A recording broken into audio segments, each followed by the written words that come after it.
I can't. You know how many Talibans there are? Yeah. They're all different. Do you want to read it? You read the letter from Betty?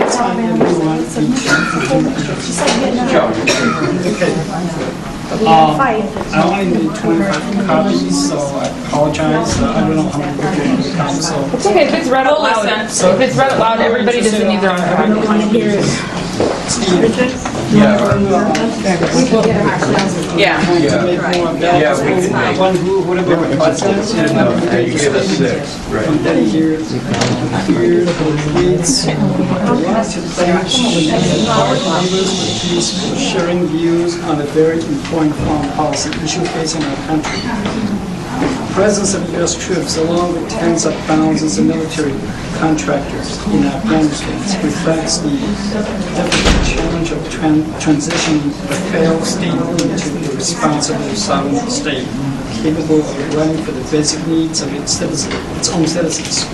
Since 2001, when Congress authorized military action in Afghanistan, progress has been made. But forces opposed to a modern Afghan state continue to wage a war of terror against the Afghan people, as well as the U.S. and NATO troops. It is my belief that Afghanistan's future is important to U.S. national security. I support President Obama's policy of U.S. forces partnering with our NATO allies and the Afghan people to achieve peace, security, and stability in Afghanistan. That being said, this military commitment cannot be open-ended or indefinite.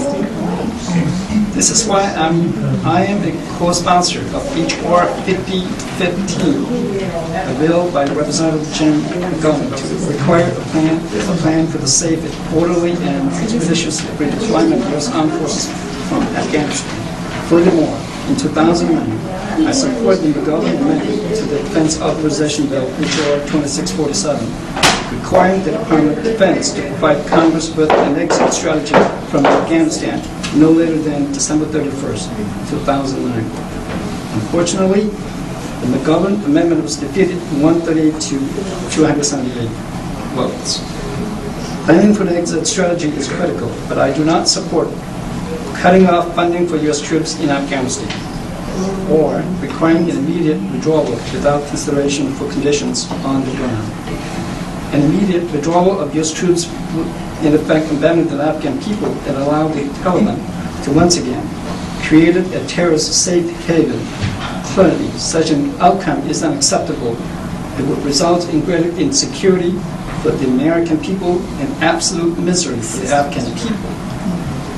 It is my intention to support President Obama's request for a supplemental appropriation for the U.S. troops who are bravely serving in Afghanistan, plus the non-military aid intended to help the Afghan people. This is a significant investment, but I'm convinced the costs and consequences of not achieving success in Afghanistan will be even more costly and dangerous for the American people. Again, I want to thank all the members of the Near and Far Neighbors for Peace for your advocacy and commitment to a peaceful and safe world. Safe world, never heard of it. Same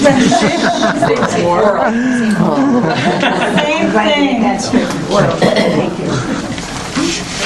She really doesn't want to listen to her constituents on this, does she? She listens only to the military and to the House leadership on this.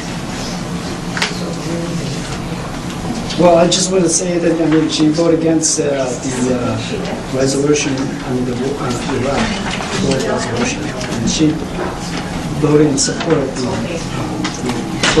original resolution supporting war in Afghanistan and Libya, right up there in 9/11.